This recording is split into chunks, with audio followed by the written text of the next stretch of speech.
In the village of Nios, children played barefoot beneath an orange sunset, and women carried pots of water home from the lake. Life was as it always had been, simple, rhythmic, and unaware. But then came the sound, a low rumble, like thunder trapped under the earth. Heads turned toward the lake. The water, usually a placid mirror of the sky, rippled and darkened. The foul stench of rot crept into the air. In the silence that followed, the villagers felt it, a wrongness in their lungs. Babies wailed, chickens flapped wildly, then fell still. The cows in the field staggered, their eyes rolling white. And then it was everywhere. An invisible wave rolled over the land. Children dropped mid-laugh, crumpling as if boneless. Men carrying tools froze mid-step, their eyes wide, gasping for breaths that would never come. The lake's whispering breeze turned into a silent executioner. The village died without a scream, as if the air itself had betrayed them. By morning, Nios lay still. A haunting silence cloaked the village. Bodies slumped where they had fallen, faces pressed into dirt roads, hands curled mid-reach. No signs of struggle, just stillness. Even the birds in the trees lay strewn like fallen leaves. When the French scientists arrived days later, they found the lake an eerie shade of brown. No fish stirred. The forest surrounding it lay flattened, as though the earth itself had exhaled and wiped it away. Yet there was no fire, no flood, only the thick absence of life. A man on the research team whispered, "It's like the air forgot how to breathe," and perhaps it had. That night, as the researchers set up camp, one awoke to a faint sound, a rumble. He stepped outside his tent and turned toward the black expanse of the lake. It was still, quiet, but the air smelled faintly rotten.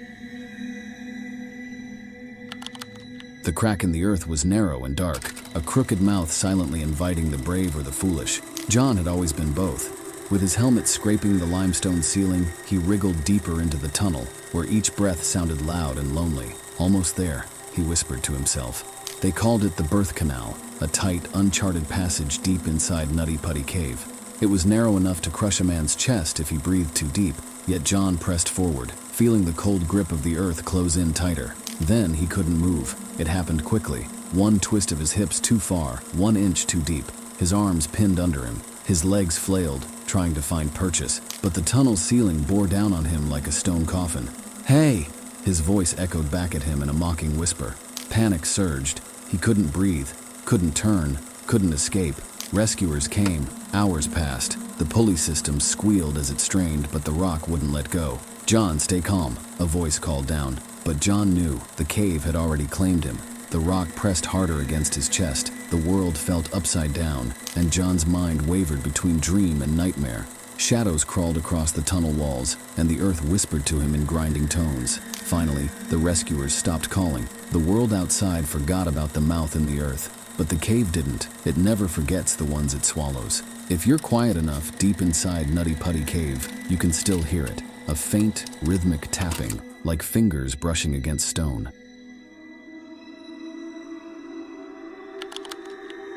The school bus hissed as it came to a stop on a gravel road. Jamie climbed aboard like she had 100 times before, her breath fogging the frigid morning air. It was just a normal day. She sat near the window, staring out into the endless woods, unaware of the eyes that had found her. He sat in his car, engine running, watching her. A stranger she'd never spoken to, never seen. From 100 feet away, he decided. That night, the sound of a shotgun shattered the silence of their small Wisconsin home. Jamie woke to screaming and thudding footsteps. Her parents' voices turned to echoes in her ears, brief, final. Then, heavy boots came up the stairs, and the door to her room splintered open. He said nothing, just grabbed her arm, dragged her into the cold, and stuffed her into the trunk of his car. For 88 days, the world forgot her. The snow fell thick and silent outside the window of the place where he kept her. Jamie didn't know where she was. She didn't know why. He would sit in the next room, breathing heavily, as if the quiet house itself was alive. No chains, no bars, just his presence, always there. "Don't run," he said one night, his voice a low growl. She didn't answer. And one frozen afternoon, when the silence felt heavy enough to crush her, she ran. She didn't look back at the house, didn't look into the trees. She stumbled into the road, her bare feet burning in the snow, and found the woman walking her dog. "It's okay," the woman whispered, wrapping Jamie in her coat. "You're safe now." But was she?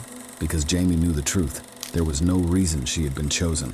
No warning, no plan, no way to see it coming. One moment she was a normal girl in a normal town. The next, her life belonged to a stranger. And somewhere out there, more strangers were watching, because all it takes is one decision, one look, one moment.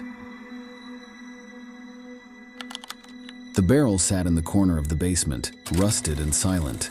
No one remembered when it first arrived, only that it had always been there, heavy, unmoving, forgotten. Decades passed. Owners came and went, each dismissing the barrel as junk, too cumbersome to lift and too mundane to matter. Yet something about it felt wrong. The way shadows seemed to pool around its base, the faint, acrid smell that never quite faded. In the summer of 1999, the new owner, a middle-aged man eager to clear out the old house, decided to deal with it. With a grunt, he pried the lid open. A stench rolled out, thick, putrid, ancient, and then he saw her. The remains were preserved in the dark, viscous chemicals at the barrel's bottom. A woman, her arms curled protectively around her swollen belly, as though guarding a secret even in death. Her hair clung to her skull like black silk, and her teeth, frozen in a grimace, seemed to smile at him.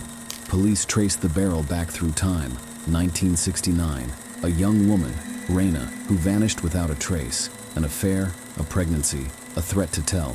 Her boss silenced her, stuffed her into the barrel, and sealed her fate beneath layers of dust and decades of lies. When the police arrived at the old man's door to arrest him, they found him swinging gently from the rafters, his final escape. DNA had confirmed everything. In her late 80s, Raina's mother received the news. With trembling hands, she held her rosary and whispered, "I knew." For 30 years, the dreams had haunted her. Her daughter crying out in the dark, trapped in a place she could not escape. A metal container. Raina's voice echoed through her sleep, muffled and pleading. Now the barrel was gone, emptied and discarded. But at night, when the house was still, the new owners swore they could hear it. The faint scraping of fingernails against metal. A hollow sound carried through the walls. The weight of the barrel was gone, but its secret still lingered. Some things are never meant to be opened. The first strike shook the ship like the wrath of a giant. Metal screamed, fire roared, and the world outside turned to chaos.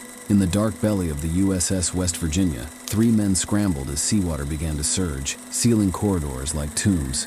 "Close it," one of them shouted as the bulkhead door slammed shut with a final metallic thud. Silence followed, the explosions outside muffled, the waters gurgling, creeping closer.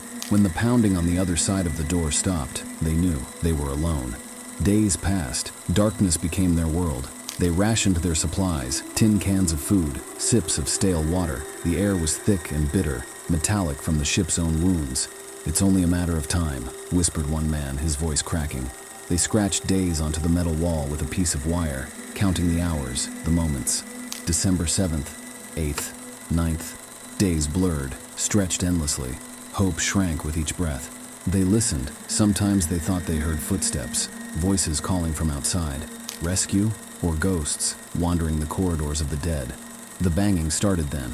At first it was faint, just taps echoing through the walls. The 3 men pounded back, desperate for a reply, but none came.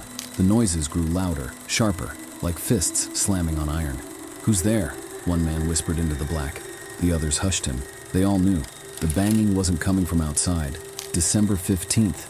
The food ran out, the water nearly gone. The walls pressed closer every day, the dark too thick to escape. One man sobbed softly in the corner, a sound that faded into the heavy stillness. December 23rd, the scratching of the calendar stopped. The last mark had been made. When the salvagers cracked open the ship 6 months later, they found the bodies, curled together in a rusted corner, faces frozen in grim resolve. Around them lay empty cans, empty bottles, and the scratched calendar. And though the ship was silent, some claimed they still heard it. Faint banging echoing through its rusted halls. Desperate hands still pleading for rescue that would never come. The knock on the door shattered the quiet. HG blinked awake, hearing heavy voices and footsteps she didn't recognize. Then came the sound of wood splintering. The door kicked open. Her heart slammed in her chest as strangers stormed the room, faces hard and voices sharp. They held guns, their cold commands stripping away any sense of safety. Her friends were dragged from their beds one by one. Soon, the 5 of them sat huddled together in the dim bedroom, their clothes gone, their dignity ripped away. Guns pressed to their temples as demands were barked, cruel laughter punctuating the air. The men moved with practiced cruelty, as if rehearsed for moments like this. HG couldn't stop shaking. the others barely holding back tears. The hours stretched, blurring into a nightmare where time had no meaning. Finally, they were forced outside. The night was sharp, the frozen December wind biting at their bare skin. The fields stretched endlessly, a void of snow and ice beneath a merciless sky. "Run," one of the men said. They didn't get far. The sound of gunshots shattered the air. One after another, her friends fell. Jason, Brad, Aaron, Heather, all of them crumpling into the frost-covered ground. HG's turn came next. A flash, the crack of a gun. Pain seared her skull, then nothing. But she woke. The air was heavy and still, snowflakes drifting around her as she lay motionless, her body stiffening from the cold. The world was silent except for the soft howl of wind. Blood dripped into her eyes, blurring her vision as she struggled to breathe. Somehow, her limbs moved. She crawled forward, then stumbled to her feet. The field stretched ahead like an endless white ocean. Naked and bleeding, HG ran. The frozen ground tore at her bare feet. The world swam in and out of focus, but still, she ran. A glimmer appeared in the distance, tiny pinpricks of light, warm and soft against the dark. Christmas lights. Her breaths came in ragged sobs as she pounded on the door of the house, leaving bloody handprints on the wood. A woman opened it, gasping as she beheld HG, bare, broken, and pleading for help. HG collapsed at her feet. The police came. The men were caught. But the house where it happened, the triplex where her friends had laughed, watched TV, and fallen asleep dreaming of their futures, stayed dark and quiet, forever frozen in that night. And every December, HG still sees the lights, the lone beacon that saved her in a sea of darkness.